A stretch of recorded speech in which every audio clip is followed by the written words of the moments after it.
Hi, ako si Direk Joey, Jose Javier Reyes, pero Direk Joey na lamang. Hi, ako si Direk Joel Lamangan. Salamat. Okay, handa na kami sagutin ang inyong mga tanong sa TikTok at saka sa Reddit. So, go! Yes.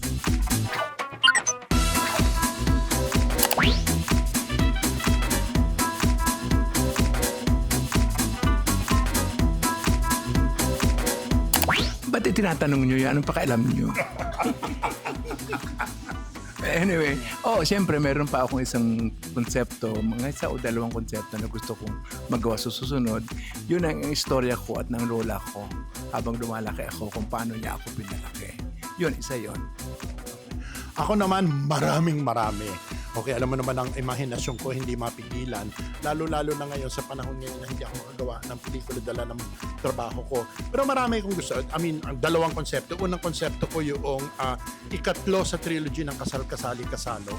Natapos ko na ang script, kaya lang hindi ko magawa dahil maraming balakid. Okay? At ikalawa, may mga kwento pa rin ako na katulad. Yung isang kwento ko, kwento tungkol sa magkasintahan sa gitna ng kamay nilaan. Ang title ay Pag-ibig sa mata ng mga pangkaraniwang tao, ang problema mahal.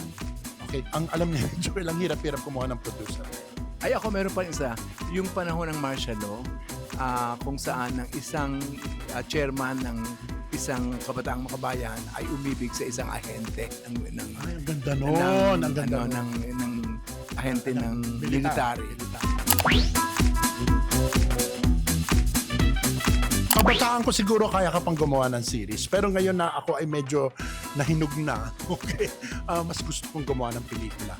Walang masama sa paggawa ng series, no? At kung gusto mong kumita, kailangan gagawa ka ng series. Pero masyado siya nakakapagod at masyado nakaka-pressure dahil hindi lamang yung trabaho sa set, kundi pati yung ratings kailangan panindigan mo. Ako gusto ko pa rin ng pelikula.